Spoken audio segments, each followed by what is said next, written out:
Bismillah ar-Rahman ar-Rahim, wassalatu wassalamu ala ashrafil mursalin. Chers étudiants, nous continuons toujours avec les méthodes statiques non linéaires équivalentes pour le calcul dynamique des structures. On va voir aujourd'hui une nouvelle méthode, la méthode N2 et ses variantes. Cette méthode N2, donc définie en 1996, est une méthode qui est utilisée dans l'Eurocode 8 spécifiquement.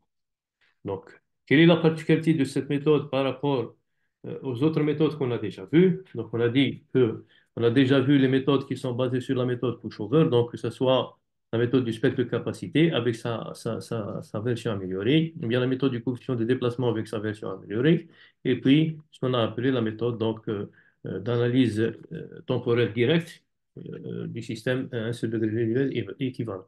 Donc, cette méthode N2, qui est une méthode je rappelle qu'elle est équivalente donc statiquement et non linéaire. Donc son nom, il vient du fait que n c'est le comportement non linéaire et 2 qu'on utilise deux modèles mathématiques, que ce soit donc l'analyse pushover, donc un modèle pushover pour le calcul pushover et une analyse spectrale d'un système à un seul degré de liberté. Donc c'est parce qu'il y a ces deux modèles que on l'appelle le N2. Donc, N2 offre l'avantage de représentation graphique de la procédure. Ça, c'est un des points forts de la méthode. La méthode, donc, permet de déterminer les différents paramètres en termes de déplacement et de force à partir d'un comportement non linéaire. D'accord? Et puis, elle est généralement formulée donc, en format ce qu'on appelle l'accélération déplacement. L'hypothèse, bien sûr, de base, c'est que la structure admet un mode dominant, donc c'est très important, et puis que les planchers sont considérés comme des planchers très rigides. Des spectres non élastiques sont appliqués donc euh, à la structure au lieu des spectres élastiques qui sont classiquement définis dans la méthode du spectre de capacité. Donc c'est la grande différence qui existe entre N2 et la méthode du spectre de capacité, c'est que N2 utilise des spectres inélastiques et le spectre de capacité utilise des spectres élastiques. Donc les deux modes sont obtenus sans itération comme on a vu dans la méthode du spectre de capacité, et puis les résultats sont raisonnablement précis, ceux obtenus par N2. Donc, quelle est la justification de l'utilisation de N2? C'est que il y a certaines limitations, que ce soit dans la méthode, donc, si vous voulez, de FIMA 213, la méthode du calcul de déplacement, ou bien la méthode du spectre donc, de capacité. Il y a quelques limitations que N2 a essayé donc, de les contourner pour rendre les résultats beaucoup plus acceptables. Mais quand même, elle admet comme limitation. Donc, comme j'ai dit, c'est une méthode qui est utilisée uniquement pour les structures planes régulières. Le choix d'une forme de changement est très importante. C'est une limitation pour N2. Et bien sûr, ce choix-là va contribuer beaucoup sur la précision des valeurs obtenues. Donc, l'idée, par exemple, de considérer deux formes différentes de déplacement est à apprécier et de faire une courbe enveloppe des réponses. Bien sûr, la notion d'itération dans la procédure qui est absente dans cette méthode N2, parce que la procédure est basée donc uniquement sur le déplacement de Kyung-Shu, donc la méthode de Kyung-Shu, c'est une limitation. Et puis donc, on utilise des facteurs de réduction donc de Newmark-Hall comme RU, donc RU, qui sont utilisés pour exprimer les relations entre le déplacement maximal, la rigidité, la ductilité et la force. Donc ça, c'est la limitation de la méthode N2. Donc, quelles sont les étapes de cette méthode? Donc, les premières étapes sont les mêmes concernant donc la méthode pushover. Donc, on commence d'abord par une courbe pushover et on essaie donc de calculer par la suite mon déplacement inélastique. Donc, je modélise mon structure dans le plan quel que soit le type, il faut qu'elle soit plus ou moins régulière en élévation et en plan, simple. Donc, la relation non linéaire force-déplacement pour les éléments structuraux sous chargement monotonique est exigée. Et puis, j'ai besoin d'un spectre élastique SAE pour le transformer en spectre inélastique. D'accord? Donc ça, c'est la première étape. Deuxième étape, donc, je définis la courbe de demande. Donc, c'est la courbe spectrale, si vous voulez, pour le spectre inélastique. Donc là, on sait très bien que on peut obtenir un spectre inélastique à partir des spectres élastiques en utilisant donc le fameux coefficient de réduction qui va me permettre de réduire le spectre élastique en spectre inélastique. Donc, le spectre élastique, c'est simple, il est calculé donc à partir donc de l'excitation de votre structure et on va déterminer donc ce spectre élastique classique dans le format SAE-T et puis on va le transformer dans le format SAE-SD, donc ce qu'on appelle le format accélération déplacement. D'accord? Pour le système à un seul degré de liberté. Ce spectre inélastique, donc, comme j'ai dit, est obtenu par le spectre élastique en utilisant donc ce qu'on appelle le facteur de réduction. D'accord? Vous avez donc ces relations donc, entre le SD qui est l'accélération inélastique ou SD, pardon, accélération inélastique ou SDE qui est l'accélération élastique. D'accord? Donc là, je peux déterminer donc cette relation qui va, après transformation, me donner la relation donc, par rapport à SA, donc ce qu'on appelle la courbe SA-ST, en utilisant bien sûr le mu, qui est le facteur de ductilité lui-même, donc qui est en relation avec le facteur de réduction. Donc, N2 propose des équations donc, de R nu, d'accord? Pour les moyennes et longues périodes, donc, il propose que R nu tend vers mu, d'accord? C'est-à-dire la ductilité et le coefficient de réduction sont les mêmes. Et puis, pour des valeurs de moyenne, de petites périodes, donc, il propose cette équation-là pour le N. Donc, maintenant, la courbe de demande en accélération-déplacement, donc, cette courbe de demande élastique, c'est en rouge. Vous voyez, donc, bien sûr, pour nu est égal à 1, on a dit. D'accord? Je peux la transformer en courbe de demande inélastique pour plusieurs valeurs de nu. Donc, nu est égal à 2, nu est égal à 4, nu est égal à 6. Et j'obtiens ce qu'on appelle les courbes de demande inélastiques pour différentes valeurs de nu. D'accord? Donc avec des transformations donc, et des réductions qui vont de nu est égal à 1 à différentes valeurs de mu qui vont me donner les valeurs de R. Je suis dans la courbe de demande, si vous voulez, c'est le spectre de réponse inélastique. Maintenant, j'applique l'analyse pushover sur mon système à plusieurs degrés de liberté, donc une analyse statique donc, en utilisant un chargement latéral incrémenté jusqu'à ce que j'obtienne le déplacement maximum de la structure. Donc, le chargement latéral est choisi, si vous voulez, de façon à ce que j'aurai une bonne approximation de la méthode. Donc, c'est très important. Et puis, donc, ce que propose 1,2 comme changement latéral, donc un changement latéral qui dépend du vecteur, donc, du vecteur propre en général, ou bien du vecteur, des valeurs propres, donc, des vecteurs propres, pardon, du système calculé. Donc, en fonction de phi, en utilisant la matrice masse, donc, diagonale. Phi est le vecteur normalisé des modes avec la valeur au sommet est égale à 1. Donc, on essaye de donner une valeur au sommet est égal à 1 et on déduit les autres valeurs par rapport à cette valeur au sommet. D'accord? Donc, au sommet, on aura P1 est égal à Mn phi 1. Donc, c'est ça le changement latéral qu'on utilise dans la méthode pushover pour la méthode N2. Maintenant, il faut que je calcule mon système à un seul degré de liberté, que je puisse calculer son spectre de capacité, d'accord, pour que je le puisse le croiser avec la demande. Donc là, je reviens toujours à ma fameuse formule, donc offre-demande. Donc là, j'ai déjà la demande, je cherche l'offre maintenant.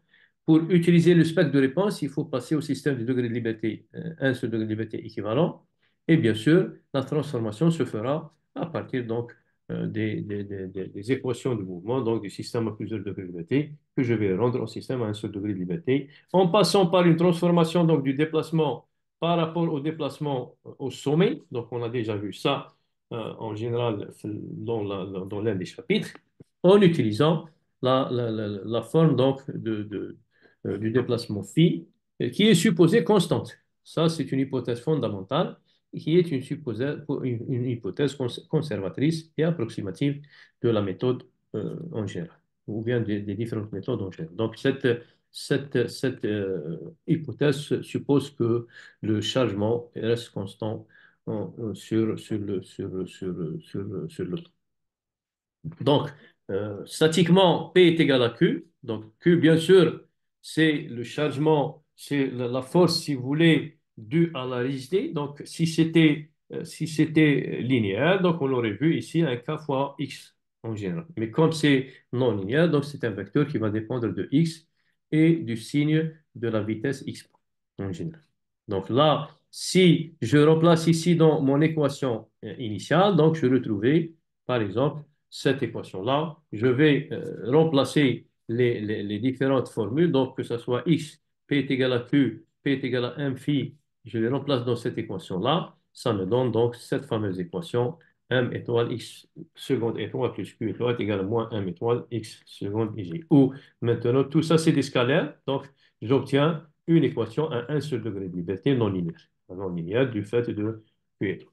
Donc, vous aurez les transformations. Vous avez deviné que ici, 1, en général, c'est ce qu'on a l'habitude de décrire. Donc, c'est le fameux vecteur delta qui permet donc de répartir l'excitation sur les différents degrés de liberté. Donc, si le degré de liberté est parallèle à l'excitation du support, donc c'est 1. Si le degré de liberté est perpendiculaire au support, donc c'est 0. Donc, c'est le fameux vecteur de distribution θ qu'on a l'habitude d'utiliser.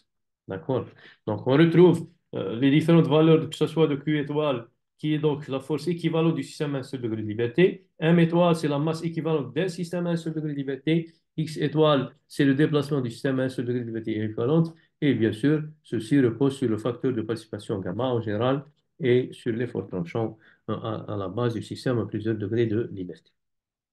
Donc, avec cette équation-là, maintenant, je vais essayer toujours de retrouver mon x étoile, si vous voulez. Ce qui m'intéresse, donc, c'est cette transformation elle est due à gamma, qui est le coefficient de participation. Il est toujours, cette même constante est appliquée au déplacement et à la force. Donc, par conséquent, donc, la relation VXT est aussi appliquée au système au degré de liberté, donc x étoile, q étoile, x étoile sauf à diviser par gamma. Donc maintenant, la méthode N2 exige que la rigidité de post-multiplication des systèmes à un seul degré de liberté équivalent soit 0, c'est-à-dire que, en général, la méthode N2 repose sur cette idée-là que la deuxième courbe post-élastique, elle est constante, donc sans pente, si vous voulez, ou bien en pente très, très négligée. Donc pour cela, donc, le facteur de réduction est généralement donc, toujours défini comme étant le rapport entre la partie plastique et la partie élastique. D'accord. Ce qui veut dire que je n'ai pas d'équerrissage ici, si vous voulez, je n'ai pas cette pente-là, mais cet équerrissage, en général, il peut être incorporé dans le spectre de demande. C'est un équerrissage modéré qui n'a pas une grande influence sur la demande de déplacement, en général, donc la méthode M2. C'est pour ça qu'on néglige donc ceci et on dit qu'on aura donc une droite ici, donc parallèle, avec une pente zéro. C'est ça l'hypothèse de la méthode N2. Donc, maintenant, on applique dans l'étape 4, on applique la méthode Pushover sur le système à plusieurs degrés de liberté pour le transformer au système à un seul degré de liberté. Donc là, on obtient cette équation-là. Comme j'ai dit, elle est bilinéaire avec ici une pente est égale à 0. D'accord? Pour le système à plusieurs degrés de liberté. Et je le transforme donc en Q étoile et X étoile pour le système à un seul degré de liberté pour tirer ces valeurs, donc Q étoile et X étoile Y. Bien sûr, les relations donc, sont déjà définies pour que je puisse tirer ceci pour calculer la période donc, du système équivalent, un seul degré de liberté. D'accord? Donc, je vais ici et je transforme Q étoile, X étoile, c'est-à-dire force de déplacement, en accélération de déplacement. Ça, c'est très important pour que je puisse le superposer avec, ça, c'est, j'ai dit, c'est l'offre pour que je puisse le superposer avec la demande. Donc là, j'obtiens un diagramme donc, de capacité SASD qui s'obtient par ces différentes relations. Donc, d'accord? Et puis, c'est ce diagramme-là que je vais utiliser pour le système à un seul degré de liberté pour calculer l'intersection, comme j'ai dit, le point d'intersection ou bien le point de performance en général. Donc maintenant, la demande sismique, donc ce qu'on appelle le spectre de réponse sismique, j'ai dit qu'on a besoin d'un spectre inélastique. D'accord? Ce spectre donc va être comparé par rapport à la demande inélastique. On a deux cas. Donc, suivant que la période que j'ai calculée équivalent est supérieure ou inférieure à la période TC. La période TC, comme j'ai dit, c'est la période qui correspond aux accélérations constantes avec les vitesses constantes. Donc, c'est ce point-là qui m'intéresse. Donc, ça, c'est, si vous voulez, la période TC. Donc, deux possibilités, soit que T équivalent est supérieur à TC, donc je me retrouve dans cette branche-là. Et dans cette branche-là, donc, la courbe de capacité que je vais la transformer en courbe inélastique, si vous voulez, de demande inélastique. Donc là, en rouge, c'est la courbe de demande élastique. J'ai la courbe de capacité, donc, c'est la demande, d'accord? Euh, pardon, c'est la demande. Donc là, j'ai la courbe, pardon, le spectre, c'est l'offre, donc c'est la capacité, la courbe de capacité en vert, et je vais la comparer avec la courbe de demande énergétique pour un nu fixe. D'accord? Bien sûr, l'intersection, j'ai dit, je suis sur cette branche-là, en général, TE équivalent supérieur à TC. Donc là, j'obtiens un point A ici avec la courbe, l'intersection de la courbe de demande inélastique. Et puis, j'ai un point d'intersection B entre la courbe inélastique et la courbe de capacité. Donc, vous voyez que dans ce cas, SD, le déplacement élastique et le déplacement inélastique sont égaux. Bien sûr, ceci parce que en général, nu est égal à R nu, c'est ce que suppose un 2 pour les moyennes et longues périodes, c'est que le coefficient de réduction est égal à la ductilité.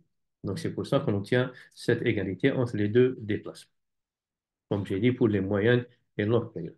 Deuxième possibilité, c'est que le point se trouve ici, donc c'est-à-dire le T équivalent est inférieur au TC, donc le point se trouve ici, et dans ce cas, donc si je projette, je vois bien que SDE est inférieur à ST. D'accord? Donc ça, c'est la partie, donc, si vous voulez, où le T équivalent est inférieur à ici. Donc, vous voyez que j'utilise ces transformations-là. Maintenant, le R nu et nu ne sont pas égaux, donc ils sont reliés par une relation de ce type. Voilà, donc c'est ce que j'essaie donc d'obtenir par rapport à cette intersection entre la courbe de demande et la courbe de capacité pour avoir le point qui m'intéresse, donc le point qu'on appelle en général le point cible. Donc, une fois que le déplacement du système à un seul degré de liberté est déterminé, donc on peut calculer le déplacement maximal en utilisant bien sûr le coefficient de participation en général, ou bien donc là directement, donc je vais sur la courbe pushover initiale et je tire donc l'effort tranchant à la base, si je cherche l'effort tranchant à la base. Donc là, c'est classique maintenant que je calcule ce déplacement du système à un seul degré équivalent, je reviens à la courbe pushover et je calcule mon effort tranchant à la base que je l'utilise pour calculer le moment de renversement si vous voulez. Voilà. La deuxième méthode, donc, c'est la méthode N1. N1, c'est une méthode donc, qui repose sur toujours une idée de la méthode statique non linéaire équivalente, mais qui utilise un seul système à plusieurs degrés de liberté. Donc, d'accord? C'est une méthode qui est utilisée pour, en général, les bâtiments irréguliers avec une irrégularité verticale. C'est une façon donc de contourner la méthode M2. C'est une alternative pratique de la méthode M2. D'accord? Elle évalue la réponse sismique en utilisant une analyse statique non linéaire sans définir le système à un seul degré de liberté équivalent. D'accord? Donc, l'objectif est d'évaluer la demande en déplacement par ajustement des résultats obtenus d'une analyse spectrale pour refléter donc, le comportement non linéaire de la structure. D'accord? Donc, en fait, cette méthode N1 repose sur l'idée des méthodes, des procédures utilisées dans FIMA 368 et FIMA 369 en les améliorant en tenant compte de la réduction de la listée et donc en allongeant le temps. Donc, euh, si je vais la correspondre avec N2, N1 correspond à N2 uniquement lorsque le cas du changement latéral est proportionnel au premier mètre. Donc là, il y a une concordance entre les deux méthodes.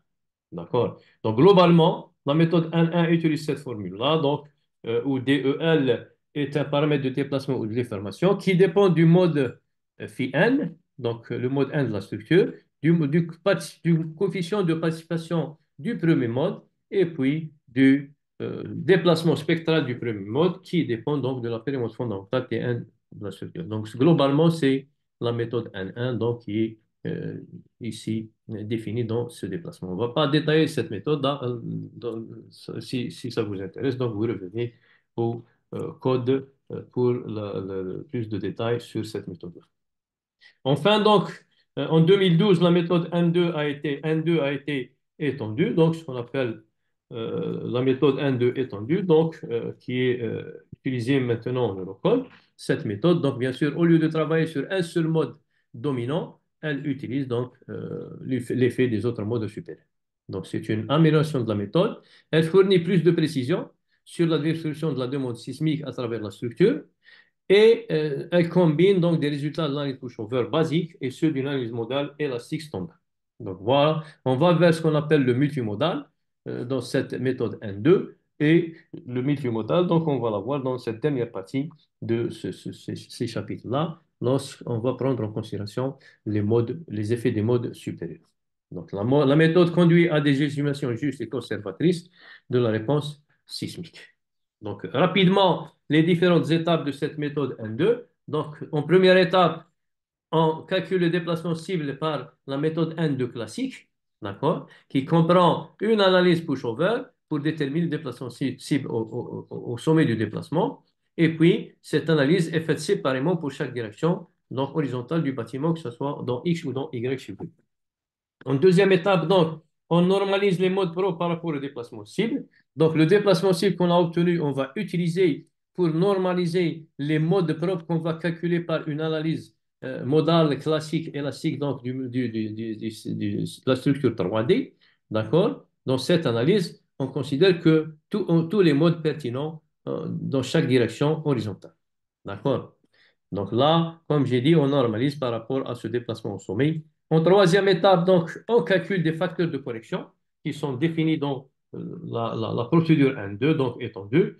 Vous pouvez les retrouver, donc ces facteurs de correction. Pour que ce soit des facteurs de correction de déplacement, donc on va prendre des facteurs de déplacement, d'accord, ou bien ce qu'on appelle les déplacements interétages, donc le story drift, pour le long de l'élévation. Donc, ces facteurs vont être utilisés pour calculer donc, et déterminer la demande sismique en appliquant ces facteurs au résultat de l'analyse Pushover. Donc, les facteurs de correction sont déterminés pour chaque direction horizontale et dépendent de l'emplacement dans le plan. Donc, globalement, donc, ces étapes-là sont les étapes de la méthode N2 étendue. Voilà donc rapidement. Ce qui nous intéresse dans cette méthode, comme j'ai dit, N2, c'est que on détermine donc en général le déplacement inélastique, si vous voulez, du système à un seul degré de liberté équivalent en passant par des spectres inélastiques au lieu par des spectres élastiques.